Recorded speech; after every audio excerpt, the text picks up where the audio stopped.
Sarah Ferguson, sa surprenante réaction à l'annonce de son cancer du sein. En apprenant qu'elle était atteinte d'un cancer du sein, Sarah Ferguson aurait eu une réaction atypique. Dans un édito publié dans The Sun, son ami Piers Morgan raconte l'échange avec l'ex du prince Andrew qu'il n'est pas prêt d'oublier. Transformer une expérience aussi négative en une expérience positive, c'est ce qu'a fait Sarah Ferguson. En découvrant que la duchesse de York a été diagnostiquée d'un cancer du sein, son ami Piers Morgan s'empresse de lui apporter son soutien, rapporte l'Express UK. Je viens de voir la nouvelle, je suis vraiment désolé que tu aies traversé une période aussi effrayante. Je t'envoie de l'amour et du soutien, et je te souhaite de continuer à réussir ton traitement, lui écrit l'animateur britannique. Un message auquel la maman d'Eugénie et Béatrice de York répond. Il est temps de me soigner et de m'occuper de moi maintenant. J'espère être prise à temps, merci.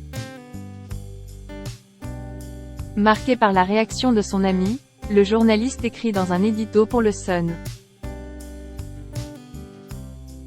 C'était la première fois que je l'entendais parler de la nécessité de se faire passer avant les autres, et il lui a fallu un moment où sa vie était en danger pour le faire. Il explique alors, c'est typique de sa part d'essayer instantanément de transformer une expérience aussi négative en une expérience positive, mais très atypique de sa part de suspendre ses instincts, étonnamment désintéressés, et de se concentrer plutôt sur l'aide à s'apporter à elle-même. Le monde est meilleur avec une Sarah Ferguson en bonne santé.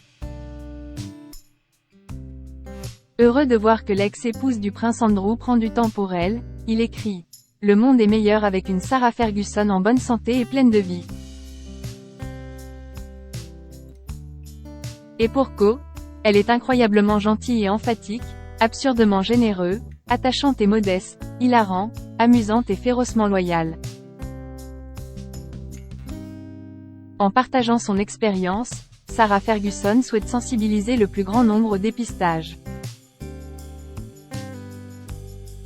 Allez vous faire contrôler. Peu importe ce que vous faites, lance-t-elle dans son podcast. Ne dis pas que ça ne va pas t'arriver. Peu importe si vous vous sentez bien. Le cancer peut être si silencieux. Une telle petite chose silencieuse qui se cache dans les cellules.